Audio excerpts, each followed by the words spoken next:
Today we're visiting with Bob Oursler, a longtime member of Hope United Methodist Church, and Bob's going to tell us about some of his memories and involvement here at church. Bob, tell us about how you first heard about this church.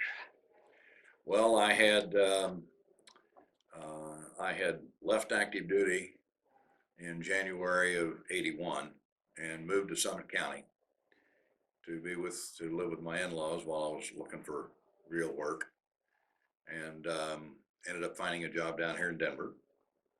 And so we moved down to Aurora in June of '81, and we were immediately started looking for a church. Well, in Aurora, there really wasn't a United Methodist Church nearby. We did make the pilgrimage down to Trinity to give them a try, but that long commute going all the way downtown. Sure. And I was working downtown at the time anyway, so I was familiar with the area and lack of parking and so forth. And so we wanted to find something closer, and the only closest thing was a UME church that was about a mile from the house. And then we happened to be driving around Greenwood Village. We crossed the dam and we're en route somewhere in Greenwood Village, and we're going down Dayton, and we spotted Hope sitting on the corner of Dayton and Bellevue, and we thought, well, let's just drop in. And of course, it was just one small building, what is now our fellowship hall, and some rooms downstairs, and that was pretty much it. That was the summer of 1981. And that was the summer of '81, and so we spotted it there, and my wife and I decided let's just go and check it out. And we were, like this church has always been, we were welcomed into the door the first time. But when you came, you didn't know anybody. Well, I didn't know a soul, didn't know anyone here at all, and one of the first people that I met after the service was Al Brown. Yes, he was the senior pastor then. Who was the senior pastor at the time. And we quickly discovered, it took about 30 seconds, but we quickly discovered we both had common roots. Mary Beth and I were both from Oklahoma originally. I was from Stillwater and she was from Ardmore. And Al Brown was also an Okie, born and bred. Yes. Dyed in the wool. And proud of it. And very proud of it. Yes. We both were from Oklahoma State. That's where we had met and where we graduated, went to school. And Al commented about there's always the Sooners and the Cowboys. So we knew right then that we had some common ground to talk about. Yep. And it was really rather amusing, I'll put it that way. Over the year, actually the next few years, every chance Al got, he would bring in something about Oklahoma in either a sermon message, a conversation with people in the church, or something. And a couple of times he would turn to me and kind of give me a little grin and talk about something regarding Oklahoma that we knew, that we fully understood where he was coming from and that type of thing. Yes. And I remember we had made a trip down to Oklahoma to visit family. We'd gone down there for a family reunion, and it had been, it was in the fall, and we'd had some rain. And so as we were preparing to leave Stillwater, we decided, Al would appreciate something. So we stopped off on the side of the road and went over just off the shoulder of the road and found some nice, good, moist Oklahoma red dirt. And you brought it to him? Put it in a baggie and brought it home. And a couple of Sundays later, after we got back, he was talking about something from the pulpit. And I made a fool of myself, I guess. I got up in front of the congregation and I said, Al, something to the effect, in appreciation of your recognition of our common roots, here's a memory, and gave it to him in front of the congregation. All right. And everybody's kind of looking around and what's all this about? And he kept that on his desk until he left. The little bag of Oklahoma dirt, Oklahoma red dirt. Kept it on his bag, on his desk, in that bag on his desk until he left this church a few years later. It's good to be in touch with your roots. Oh yeah, because he had been talking about roots that day, part of his sermon, his message. And so lots of fond memories, but that's how we got started here. Well, you mentioned that there was just one building, and that's what we call Schultz Fellowship Hall. Yeah, Schultz Fellowship Hall now. What That was- was one building, and that's all it was. And the facade went from the peak of that building all the way down to the ground. There was where we are sitting here today. Of course, was added on in the third go around. Right. But the second go around added offices outside of the existing east wall. Right. And I had. It didn't take me long to get involved in the activities of the church. Of course, the first place was my ministry is in the church, has been for as long as I can remember, music. And so I immediately joined the chancel choir, being directed by Barb Oursler at the time. She was the original director of the choir. And over the course of the next several, well, actually about a year later, Barb needed to have some surgery and was looking for somebody to step in, fill in, and on the interim, direct the choir on Sunday mornings and that type of thing. And I was approached by Merlin Bender, who was the chair of the music committee at the time, and Barb after choir practice one Thursday evening. And they asked about would I, be interested, and they had understood, they had heard somewhere where I had directed or led choral groups, which I had done that all the way through college. I worked my way through college by running swimming pools at Boy Scout camp in Missouri, and all 4 years of college when I was doing this, I ended up leading the singing of the kitty campers. Yeah. All summer at camp. Every summer, I ended up being the song leader. And when you're leading anywhere from 600 to 1,800 scouts and leaders sitting around a council ring in camp songs, you learn a little bit. And so I did, willingly, and just sort of fell into it naturally. But you weren't a musician, or did have I a was. music degree? Or I anything? don't have a music degree. Huh? I am a musician in percussion and voice, not classically trained, not school trained. Just what I learned by participating from junior high band, and choral singing that I've done since I was old enough to be able to stand there and make a sound that sounded good or sounded better, like the preschoolers and the little kids in the grade school and what have you. I've been singing ever since then in the church. Well, did you agree to lead the choir? And so what I think convinced them was that when my last duty station on active duty in Massachusetts, 4 years I was there, our choir director had a temporary assignment for 6 months at another installation, another state, but yet his family stayed behind. His wife was one of the lead sopranos, and he asked me if I would substitute for him and fill in directing the chapel choir for those 6 months. I was already the chairman of the parish council and had been one of the leaders of the chapel choir ever since I had started going there. And I said, okay, sure, I'll do, but I'm going to need a little bit of help. What do you have planned and everything else as far as which anthems to sing when and that kind of stuff. And I tried a few new things. And of course, with his wife sitting in the soprano section, there was communication on a frequent basis back with him. Sure. How's it going, kind of thing. Yeah. And I guess it was okay, because when I got back, he thanked me profusely for, carrying on and trying to do my best to keep the choir and make the choir better if I could. And we did, and so that sort of synced it. And then I got the chance to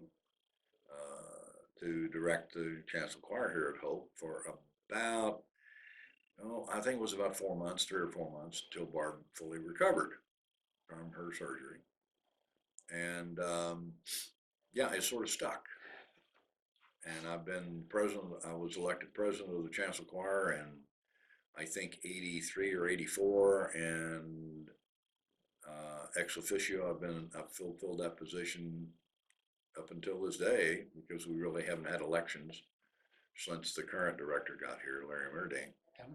But I had filled in as that, and leading the bass section, and doing solo work, doing ensemble work, duets and trios and quartets, and leading percussion, doing percussion in support of the choir when it was appropriate, that type of thing. And so that's been my foundation and my ministry for years, and it sort of fell into that place, to that position with the church. Well, it reflected your love of music And music in the church. oh yeah, and it growing up that way with when your grandfather is a circuit riding preacher in western Oklahoma before statehood, and around statehood time frame. Yeah, I think it was shortly after statehood is when Grandpa felt the call of the ministry. All right. So I guess it's sort of in my blood. And were you a lifelong Methodist? You grew up in the Yes, Methodist church? well, I grew up in a Methodist church, home in Stillwater. First Methodist church in Stillwater was our church, Yeah. and that's where my maternal grandparents went, and that's where, when I lived there, that's where we went Sure. when I was growing up. And so it's always been, the Methodist church has always, and hopefully I've been part of it. At least I've tried to be. And lots of fond memories here with the church. I was on the building committee with every expansion that this church did once we joined. And I've been on the worship committee. I've been on the music committee. I've been on the lay leadership committee. I've been on the finance committee here in this church at different points in time since we joined in summer of '81. And seen a lot of changes, a lot of growth, and a lot of challenges this church has faced. Yes. And I've always been one to support the furtherance of music in every aspect that we can within the church. Men's retreats, we've got an old set of hymnals that I and Dan Koulis decided that we need to hang on to instead of getting rid of when we replace the hymnals in the sanctuary. Mhm. Keep them, because we can use them on men's and women's retreats, and sure enough, they've been used. You bet. So why not, kind of thing. And that's just, part of me and who I am. Well, Dan Koulis told me that you were instrumental in getting him to sing in the choir. Yes, I happened to be sitting in the congregation when we were singing hymns, and he happened to be sitting right behind me in the congregation that Sunday, and I heard him. And when where things were said and done, and we were saying our farewells at the end of the service, I turned to him and said, "Have you thought about joining the church choir? Have you been sung in church choirs before?" And he admitted that he had. And I said, "Well, why don't you come join us on Thursday night?" And so he did, and he has been with us ever since. So yeah, we've had some great people in the choir. We've had some fantastic choir directors going over the years, and I was just trying to think of of the ones that we've had, and I really remember, of course, Barb Lair, who's still with us, and then Jane, and I can't remember her name, but she really put a spark, being um, someone approaching music, church music, from the, um, shall we say, the youth side first, because that's what she was doing. Mhm. And then Barb was stepping down, and so she became a natural fill, which was great. And we really had a lot of fun. We did some very, after we opened the new sanctuary here, we did some very interesting concerts. Yeah. I'll put it that way. Right. Doing some classical stuff, as well as doing some modern popular rock and roll. A few of those concerts over the years that she was our choir director, and we had a lot of fun with it. The others that really stick in my mind, of course, are Paul Smith, and Paul is the one who started doing some recordings of the choir.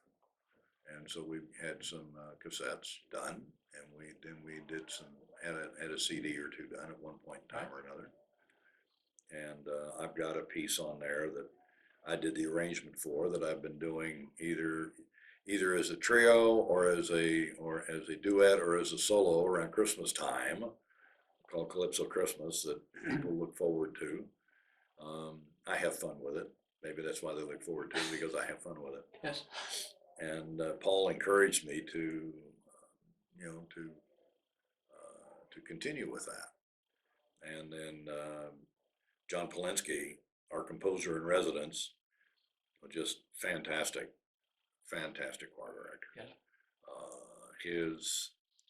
Um, he was one of the first choir directors that I've ever had who actually came forth at one time and said, "I've got some music for basses." Most of the time you don't find music for basses. You'll find them for tenors and sopranos, but for altos and basses, not so much. But he had some. And so we in the bass section really appreciated what he had brought um, musically for us. And then Robert Larson, um, under the tutelage of his dad, Dick Larson, who was the director of Cantorai from their inception, I think, was always very enjoyable, a lot of fun. We've really had some talented people. And then, of course, today, the one we have now, Larry Murdink, has been with us for a while now, and it's just a joy to under his leadership and direction, to see, and under each of them as we progressed through time, I think there may be only one or two other people in the choir who've been there longer than I have now. I think all the rest of them have already gone, and we've had a decent turnover in the entire choir. And it's, of course, it's where my real love and my heart is, and that's what we put into it. Well, the church records indicate that you joined the church in August of 1981. Mm-hmm. That's a little over 38 years ago. Right. And you've been part of the music department or Ever since. presentation ever since Ever then. since, yeah. Yeah. But Bob, you've also been quite active in taking the Boy Scout program, particularly the God and Country instruction for kids. Tell us a little bit about that. Well, I noted in the fall of '81, when in September, the Scouts usually have what they call back to school night. And I've been involved in scouting since 1955. I've been accused of never taking the uniform off. And I even even some jokes were made when I was still on active duty about which uniform am I wearing today. Is it my Boy Scout uniform or my military uniform? And I knew where they were coming from, and sometimes it sort of sinks in, but that's okay.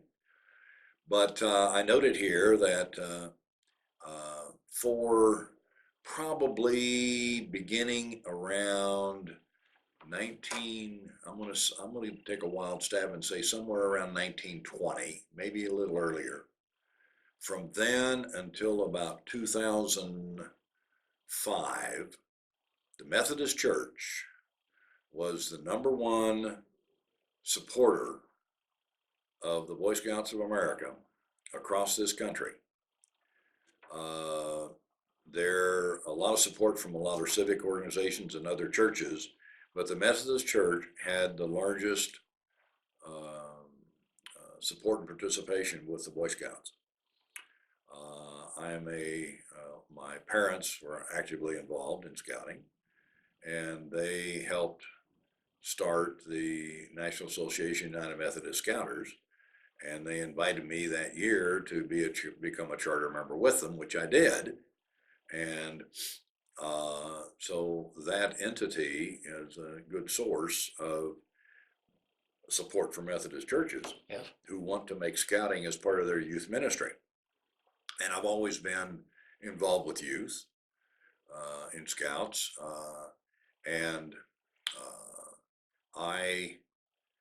the God and Country program got modified in the late 80s from one program which was basically, should we say, late junior high to senior high level age boys primarily.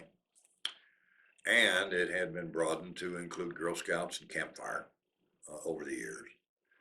And in the late 80s, they decided to break it into age-specific segments. So there are now 4 segments in the God and Country program: God and Me, God and Family, God and Church, and God and Life. God and Life being the senior high, God and Church being junior high, which fits right in with confirmation Yes. for our junior high kids. And then God and Family and God and Me, of course, being the first 5 grades of school. And so when we first got here to the church in 81, I was sitting and I was talking to Al Brown, and I can't remember who the board of trustees was. I can't remember who was the chair of the board of trustees at the time. But 3 of us were sitting down and talking one day, and I said, I noted that this church doesn't have any affiliation or association with scouting. Would you like for me to explore that? And they looked at me, and Al grinned from ear to ear, and he says, please do. Absolutely. Please do. Looking for some way to expand our youth ministry. And I said, okay. So I put the word out that we're going to have an organizational meeting if those who might be interested in forming a scout unit or a Boy Scout unit, primarily Boy Scouts, what I was referring to, here at the church. And we set the date and the time for the meeting and that sort of thing. And it was to be a Sunday afternoon after services, but before youth group. And this was in the fall of 81, in September, as I recall, about the time for back to school night for scouting.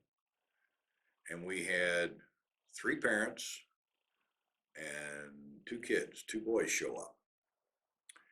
Well, that's not really enough interest to start a troop, especially when, or a unit of any kind, especially when it was a young boy about 12 years old and his dad, and a mother and father and their son, who was in 3rd grade.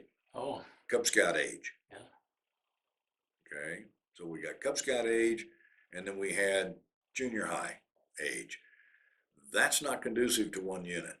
And so I had already found information about local troops here in this area. Mm-hmm. They were here from the Greenwood Village area.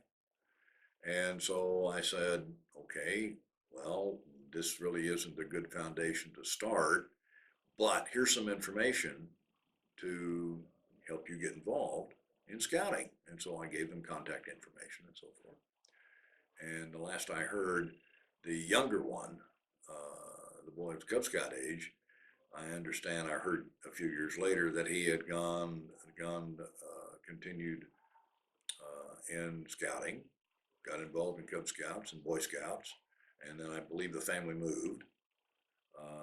And I'd lost track of them. I don't know, but he was well on his way to getting his eagle at the last I had heard. And so that started, and Al asked me, he said, will you be the scouting? I said, I'll be happy to. So I've been the scouting coordinator for Hope Church since the fall of '81. And many of the kids that have gone through your instruction Mhm. here as part of this didn't belong to this church, did they?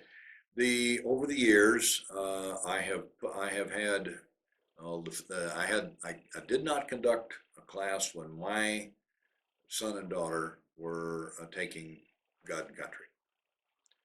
Al Brown did that because I didn't feel it was right for me to be the counselor for my own Sure. kids. Sure. And Al understood, and he says, I'm more than happy to work with them, and he did. He did work with them. And so so that was '88. In '89, I took over and taught the first class. And the way I set it up was I do the first three levels, God and Me, God and Family, and God and Church, concurrently, starting in January, and it runs about, all three would be done in about 6 months. Okay. And then God and Life would be a separate one for senior high, and I would start that, in the next year or that fall and go into the next year, because that usually takes a good solid 6 to 9 months, depending upon the energy of the students, Sure. because it's very involved. And you taught senior high Sunday school for years here. You know what I'm talking about. There is a lot of involvement at the senior high level, Yes. and a challenge for them. And keep their attention. And over the years, I probably, I was trying to think the other day, I have had here in this church, members of this church, with one exception, I have had 15 boys and girls do all 4 levels of the God and Country program. Only one of them was not a member of the church. She came in as being a friend in a Girl Scout troop for one of the girls who was a member of the church. And she came in and started, never really joined our church because she was active in her own. Yes. But went all the way through and did all of it. And then I have, so right here in this church, I've had 16 do all 4 levels over all these years. And I think all total, I was trying to figure out what it was. I think all total, I put somewhere between 300 and 400 youth through the program since '89. That's quite a legacy, Bob. And I think the biggest one, and I even got some comment back from Pray, which is the organization, the national organization that sponsors and fosters and maintains the program at a national level. And and I opened all my classes to boys and girls, regardless of their involvement with scouting. Yes, it qualifies for them to get their religious award in scouting or campfire, whatever it is they're with. But at the same time, I opened it up to them, and I have had several boys and girls that have gone through the program who really haven't had a scouting affiliation. And I remember in '92, I think it was it '92 or '91? '91 maybe. That year, when I was doing the 3 levels, the 3 lower levels, I had just under 100 students between the 3 classes. And we met downstairs here in the basement under Meet every week or every month? Each class met once a month. Okay, on a Sunday, usually during the first service, because the choir was usually singing at the second service, and so I didn't want to detract from that. And so that's when we would meet, and we used to have partition dividers to split up classrooms downstairs. And one of them, the God and Me class, I think it was. Yeah, the God and Me class, I had so many students because at that level, I encouraged the parents to participate with the student in the class, as well as the preparation. And so we had to open a partition to fit, and it was standing room only in those 2 classrooms for God and Me. Yeah. And almost that full for God and Family. And we stuffed 1 classroom for God and Church. that year. And then when I turned in the applications, because for the awards and so we could get the awards from them from Pray, I got a note back from Pray from them saying that these were the largest classes of those three they had ever done for one counselor at one time All right. in the history of the program that they had been managing. Yeah. And they sent me a nice letter, wanted some insight into as to how I did it and everything else and that kind of thing. And so I responded to them appropriately. Sure. This is back in the day before email and cell phones and what have you. So I sat down on my computer and wrote a letter out. Responded to them to give them information. But I've been very pleased to be able to provide the program for the boys and girls here. And the word had gotten out that that I'm doing the program, and so I have had children, boys and girls, who have come from Presbyterian Church, Lutheran Church, the Baptist Church, the Methodist Church, Church of Christ. I'm trying to think if there's any others. That pretty much runs the gamut of students that I've had who have not been members of the church but wanted to get their God and Country award done. And so that's what I did. Well, for people that aren't familiar with those programs, just give us an outline of what you teach the kids or what they gather from those. Well, the God and Me level is talking basically, as it says, the relationship of the child to God and an idea of, okay, who is God? And who is Jesus? And how do we relate? If you go back to the scriptures and the gospel, when it talks about suffer the little children to come unto me and forbid them not, for of such is the kingdom of God, that's the foundation of God and Me, to show the young children, the young boys and girls, that they are in fact an integral part and a very important part of the family of God. And so, and everything that I do in all the levels of God and Country, I do it in support and reinforcement of what they get in Sunday school at whatever grade level they're at. Yes. Okay, so God and Me is grades 1 through 3. And then God and Family comes in at grades 4 and 5. And God and Family is just like it says, it is an expansion of how a family can worship together. A family can expand their faith and grow in their faith as a family. And one of the unique things, and I think that particular segment of the program does, that level of the program does, is that, and I've seen it with my own eyes, and we've seen it right here in the church, how it has drawn families closer together, and they're working through the workbook.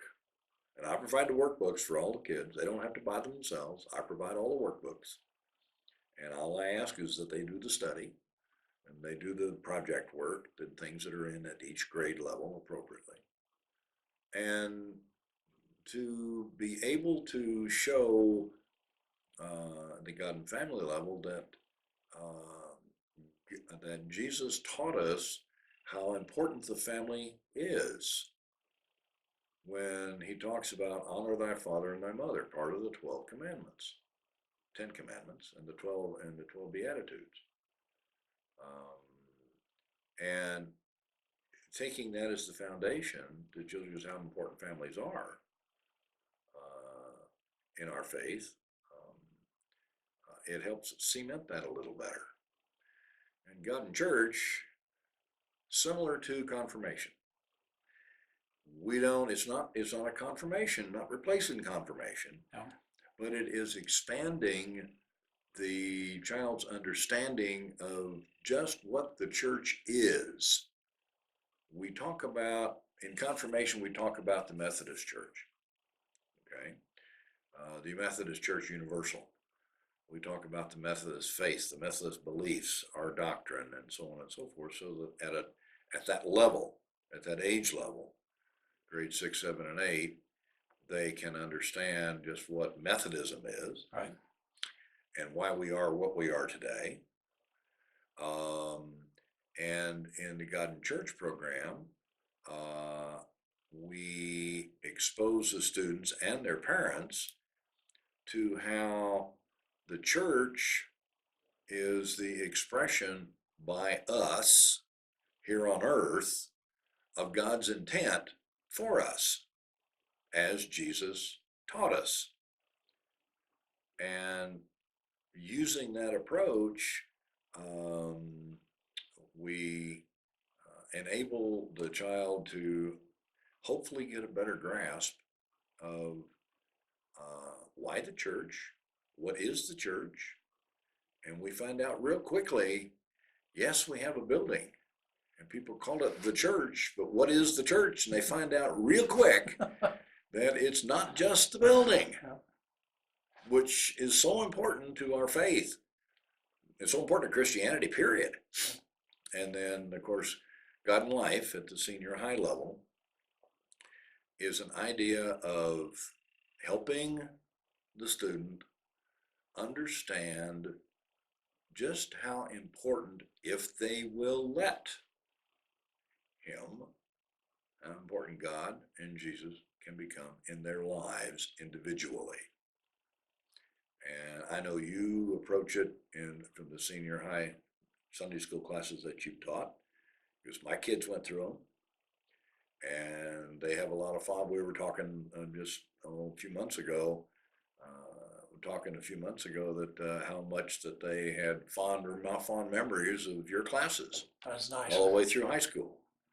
And I'd like to think that they were success stories as opposed to still under construction. Amen. And I think they are success stories. They are. They Absolutely. they are doing quite well in their own right in these modern times with their families. But the foundation of what we can do to encourage senior high youth, teenagers, to understand the importance of having a faith and a belief in a supreme being that basically fosters and reinforces an idea that I've always had throughout my entire life, because I learned it when I was probably in junior high. Yeah. That the good each and every one of us on this earth for a reason. He's not going to tell us. It's up to us to figure it out. And He will give us hints. He will give us opportunities. He will knock at the door of our lives more than once, and it's up to us to respond to the knock. Whether we open the door and say, come in, or slam the door in his face, whichever it works out to be. But that's been my firm belief, and I think that's what's guided me in my actions and thoughts and words and deeds over all these years. And I try to, through the God and Life program, infuse a bit of that into the senior high students, so that it gives them a foundation for when now they're graduated from high school. In some realms, they're now adults. Yes. Okay? And now they're embarking on the beginning of their life journey. They've had a preliminary stuff up till now. But once you graduate from high school, you are beginning your life journey. And what you do with it and how you do it is going to make a difference in the world, wherever you are. But that's been what's behind why I do what I do, and what I'm trying to encourage all of the boys and girls that I've interacted with. And I'm still active in scouting to this day. I've received a lot of recognition from the local council, and I've supported international scouting as well over my career, and been to 5 national jamborees, and really enjoyed every one of them. And so, but we're working with youth, somebody was saying, well, why do you continue to do that? Well, because I'm still having fun and maybe I can make a difference in one child's life. And I really think back and I look over, think back over the folks that I've worked with. There's a couple three here around town that are still here that have graduated from high school here, been through your classes, been through my classes, and are now very, very successful in their own right after graduating from college and working in their chosen professions and fields. And I've had a couple, three of them come back and say how much it meant to them what we did here at Hope. And I'd like to think that I was part of that, and they reaffirmed that it is. And I've had the same thing in my involvement in scouting. I've had young men over the years that have come back to me in later years that I happened to run into. About one young man I remember specifically during my second tour in Vietnam. He was reporting into the battalion, and I was the battalion adjutant at the time, the S1, and in charge of personnel administration. That's what the function is. And he was reporting in brand new, and he happened to see my name, and so he asked the sergeant major sitting out front of the battalion headquarters if he could talk to me. And so he wanted to know what about. Well, I think I recognize him. I think I recognize the name. And so the sergeant major said that there was a young man out here who wanted to come in and talk to me if it was okay. And I said, sure, show him in. So he came in and reported to me. And I looked at his name and it rang a little bit of a bell, but I couldn't place it. And he came in, and then once he reported to me, and I told him, have a seat. What can I do for you? And he relayed as how that I may not recognize him, but he was a young scout who was struggling when he was working on his advancement to life, which is a step just below Eagle. And he was struggling. And I was the scoutmaster of the troop at the time in Texas. And I was a modern term is tough love. I persuaded him in a very firm manner that he needed to change his ways or he was probably going to find himself in trouble. And apparently I got through the shell.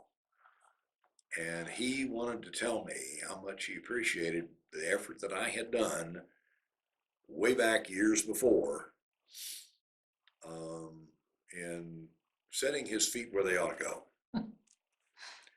And here he was now and coming over and being assigned to our battalion. And when you see that, it makes you think maybe I made a difference in one young person's life. Maybe just one. That's quite a testament. It is, and I'm humbled by it.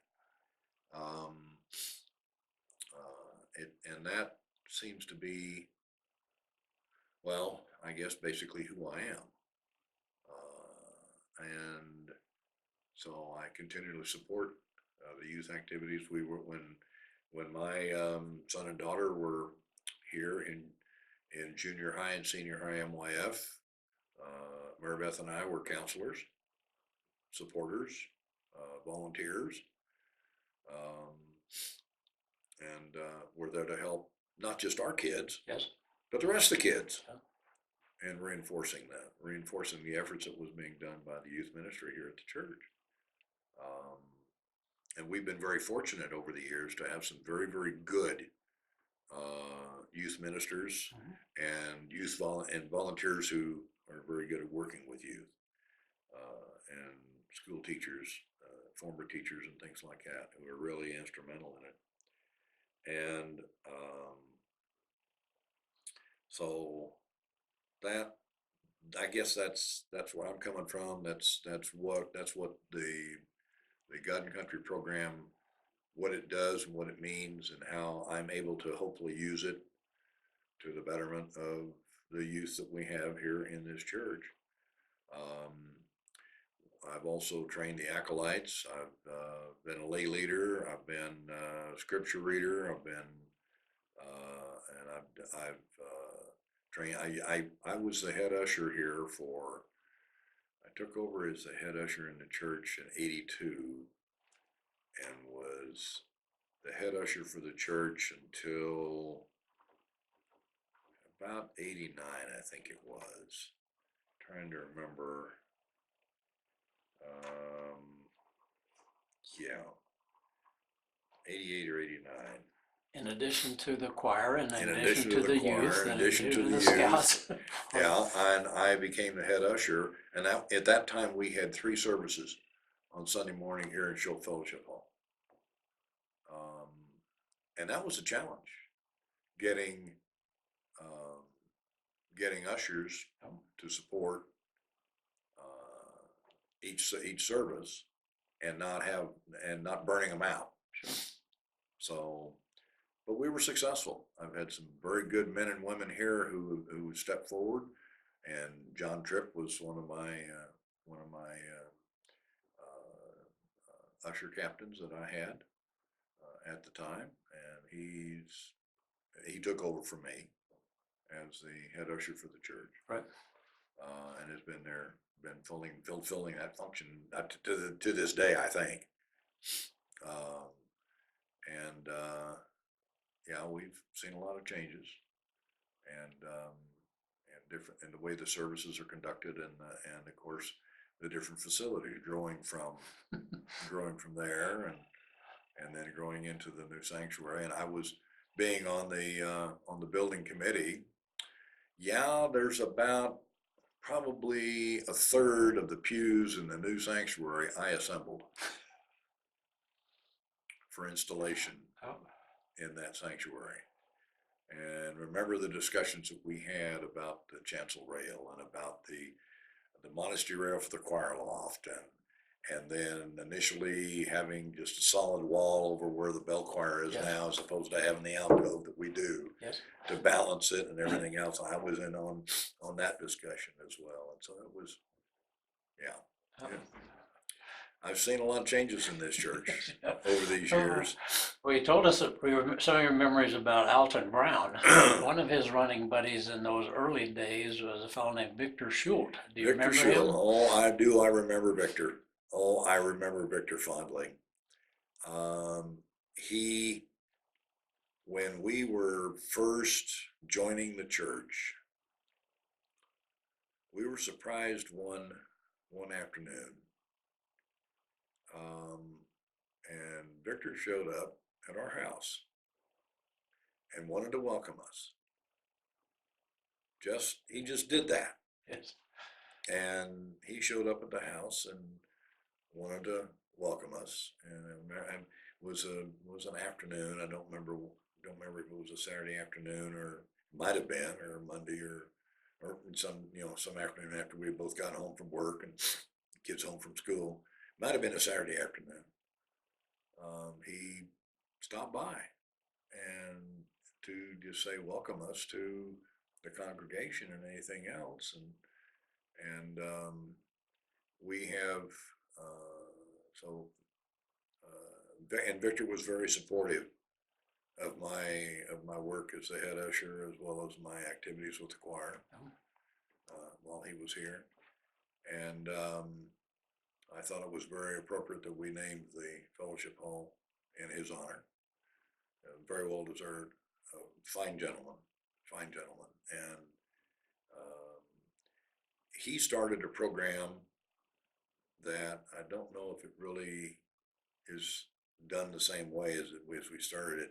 He started a program in '82, wherein families, and Victor started it, wherein families who were new to the church would be sponsored or supported by other families who were already members. And we were called on multiple times to help sponsor or support newly arriving families. Yes. And to this day, I think back to the Herbals when they first joined. They didn't have any kids at the time. Barb was expecting, and we welcomed them because they had.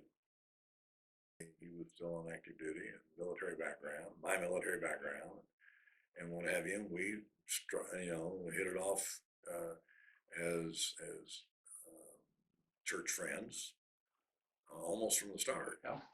And that program we did a few other families as well over the handful of years. I don't know if I don't know how extensive that program is today, but I do know that Victor started it in about in '82. It might have been going on. I'm trying to remember. I think we had one family that was helped us answer a few questions and that kind of stuff. So he started before we got here, I'm sure. And then he asked if we would, and we said sure. Yep. So yeah, a lot of fond memories of Victor, and with the other pastors that we have had here over the years. Yeah, fond memories of some of them. Lots of fond memories, especially Sam Day.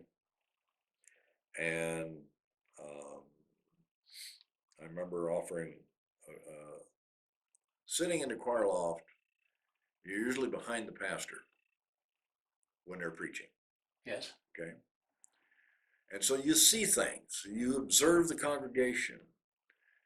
And I don't remember specifically what I had observed or noticed one day, and I happened to stop Sam after services one Sunday and just happened to mention an observation that I had. And he said, "Oh, really?" And I said, "Yes, sir." And he said, "Well, I'll look at that. I'll keep an eye on that." And I hadn't got a clue what it was at this point. I don't really remember. But I do remember him a month or so later coming back and making a comment. He said, "Did you notice that I changed?" And I said, "Yeah, we all noticed that you made a change." He said, "Well, it was kind of because of something that I had said with my observation and he appreciated it. Just a friendly, casual observation for whatever reason it was. And he was very appreciative of it. And the choir is there to reinforce and support the message that's given. We lead the people in song, okay? And occasionally we're good enough to present an anthem or a cantata or a musical presentation that stirs their hearts, stirs their souls. Occasionally we do. And it's moments like that where we see the reaction of the pastors to what we as a choir are attempting to do. And it makes it all worthwhile when they reinforce what it is that we're trying to do. Sure does. And we've been very fortunate, and every one of the pastors we've had have been very supportive and really relying on the choir and those of us who provide the musical support for the church. Many people have commented about the quality of the music program here and the exceptional abilities of many of you in the choir, so it certainly enhanced the worship service here. Oh yeah, and we as choir members, we understand that, we recognize it, and that's why we endeavor to do our best every Sunday, every opportunity that we have. We endeavor to do our best to help enhance the worship experience and bring meaning, hopefully bring additional meaning to the service. And I was trying to think, about the others, Margaret and John, and both Steves, and Don Bird, and even Claire today. I think it's interesting, at least from my perspective. Every one of the pastors, I have taken the time to introduce myself. Being the scouting coordinator was primary purpose. And they quickly find out if they need a liturgist, because I conducted some guidance sections on liturgy for lay people to be liturgists and scripture readers. Every one of them, I've always told them, I says, if you need a scripture reader, there may have been one who had already been designated, what have you, but if it turns out you need a scripture reader and I'm sitting there, all you have to do is say something and I'll be up there. Drop of a hat, I'll be up there. Good for you. And I have no problem in doing it. And I stop and think about it. Why am I that way? And I thought, I think I know why. It's because I learned in scouting what it means to give back. Because scouting is an integral part of my life and has been for all these years. That's why I'm still involved, but it's still fun. And I think that foundation is that I'm willing to, because I have conducted worship services for the Scouts. I've actually given pastors messages before, primarily in the Scouts. And no, I'm not officially a chaplain because you have to be an ordained minister to be a chaplain in the Scouts, but I'm ex officio been designated as a chaplain by chaplains. Well, and the Methodist Church has a tradition of lay ministers or Yes. lay speakers. Yes, we have. Because in the early days, they were spread out all over the countryside. That's right. That's how the Methodist Church started. Yeah. Not through ordained ministers. They started through lay preachers, lay ministers. And I guess, well, my dad was, his dad being the circuit riding preacher, my dad became a lay leader, a lay minister, and I've sort of carried that on from time to time, as have you have done it too. And over these years, and I think, and each one of these ministers, pastors that we've had over all these years, including Claire, have found out real quickly that why I'm here and what I'm here prepared to do to reinforce and support, to help all of us understand a little more about our faith and who we are. Because I grew up that way. Okay. Yes. I grew up that way. It's difficult not to. Well, Bob, you talked a little bit about your initial choice to come to church here and you raised your kids in this church. But you also lost your wife. Tragic. Yeah. My wife Mary Beth and I, we had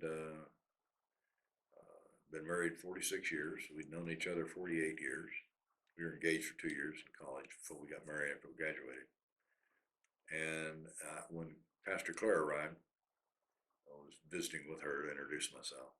And I said, I have a lot of fond memories of Father Dyer Methodist Church. And she kind of looked at me, a little questioning look.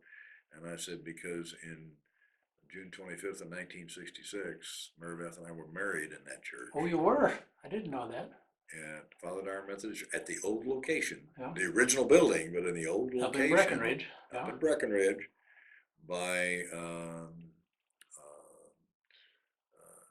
Pastor Feaster, who wrote the book, Blasted Beloved Breckenridge, which tells the story of Father Dyer and Breckenridge from its mining day inception. He was the minister up there, and my in-laws had been going to church there. My mother-in-law was the head of the language arts departments at Sonoma County High School for several years, and my father-in-law he managed the Park Meadows Lodge on Ski Hill Road, just up the street from downtown. One of the first big ski lodges that was built that wasn't affiliated with something else, kind of thing, independent. And Mary Beth wanted to be married and Father daughter? And uh, she, because that's where they were, and she commented on it, and I said, most definitely, I don't have a problem with that. Yep. And so I was stationed in Fort Carson at the time, and so we went up there that weekend and had the had the marriage ceremony. Yep. And so yeah, Pastor Claire didn't realize at the time, but she and I have a common link You with have that common church, roots. common roots to that church going back several decades. Yeah, that's right. But yeah, I will say that um,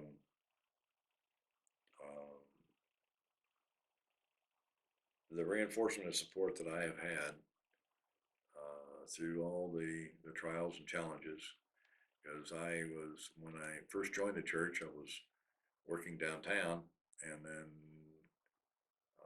not long after, I got laid off. Luck of the draw, whatever. I got laid off, and so was looking for work, and um, through some members here, and a couple of members here in the church, and my people that I met here locally in scouting, found opportunities, and so I ended up being, I think, very successful for 10 years in the aerospace industry, and in 10 years working with one of the contractors, Department of Energy. And it was through contacts with people here at Hope and elsewhere. Yeah. Now they call it networking. Okay. Yes. Yeah, that's what it is. But that helped me a lot, helped us a lot, and they were very supportive of my kids growing up, and very supportive of me when Mary Beth died suddenly of cancer back in 2012. Yeah, we've seen a lot of changes in this church,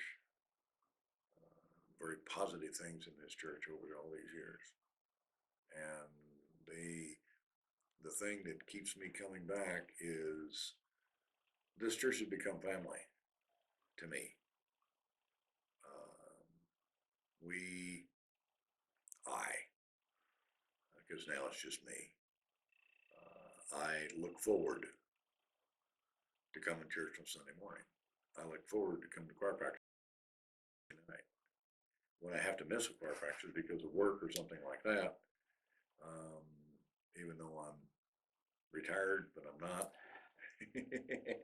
Yes. Yeah, when I am traveling or away and I'm not here, I do miss it.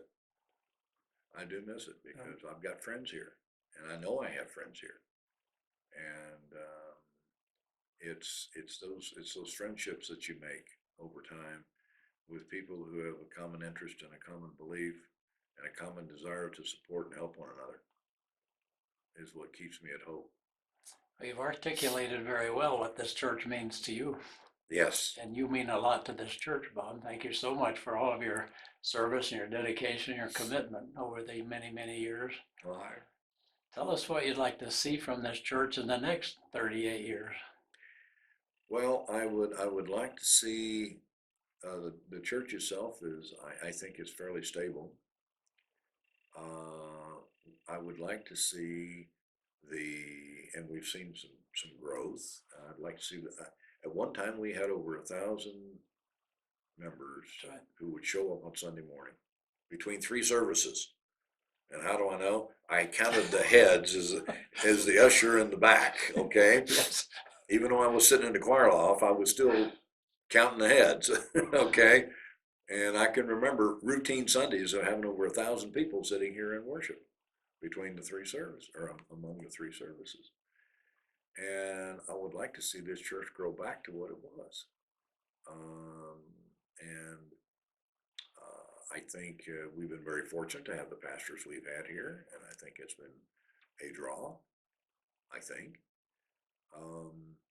The music program, we've had some outstanding musicians. What Craig Lemon has done with the bell choir Yeah. to start it from scratch, from nothing, literally nothing, and to grow it into the group that it is today, the musicians that we have today, is phenomenal. It's phenomenal, and we're very fortunate. We as a congregation are very fortunate Yes. to have Greg and Laurel here, and what they bring to this congregation, to our worship services here. We do a lot in outreach. Individual members as well as groups here within the church do a lot of work in that arena. I hope and pray that it does continue. I'd like to see them grow, if it's possible. And I think we need to continue to provide opportunities for the young families that end up joining the church. I'm very glad to see that because there was a time when we didn't have that many young families here. Yes. And I've seen it grow recently, over the last handful of years, which has been very important that we do. And Kate Stapleton cannot be thanked enough Oh, I'll say. for what she has done in the years that she has been here. That foundation for that children's ministry is right there. Yes. And I have personally thanked her more than once. And she's always been supportive of me with the God and Country program, because she understands how that fits in. And so I'd like to be able to see that. I'd like to see that grow some. Our rest of our ministry, we have opportunities here just in the Front Range area to provide outreach and mission support and mission trips and what have you, that I hope can be expanded, and I hope continue. Yes. The things that are being done for this church, that this church is involved in, I'll put it that way. And it's the members of the church that are doing it. I think we all need to stay that course and need to be willing to step out and continue to do that. A bunch of us around here are starting to get a few more miles under our feet, and I think that needs to be recognized by the younger folks, stepping up to fill those shoes, if you will. Yes. It's not easy.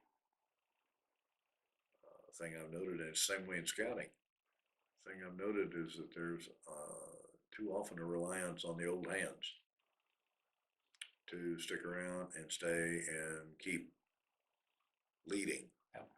Well, sometimes it's time for somebody else to do the leading, but know that they've got the support of, frankly, guys like you and me who are willing to provide them the support and advice and counsel. Yep. And I think this church has got a great foundation in that. And there are many names that come to light. Yes. In that regard, in many fields, in many areas, which they are there. And yeah, I think we need to maintain what we have and need to grow with what we have to continue to provide the opportunity for basically our mission here is what I see this church doing. Yep. In the next several years, with the support and reinforcement of the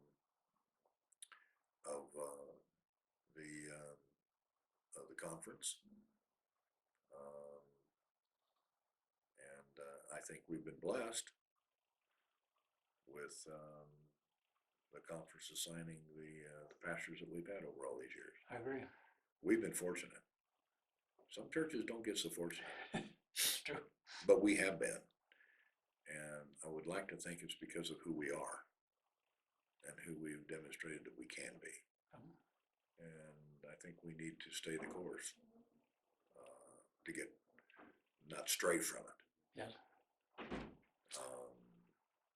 But that's, I don't have a crystal ball. Okay. Because the one I've got's pretty muddy, pretty cloudy right now.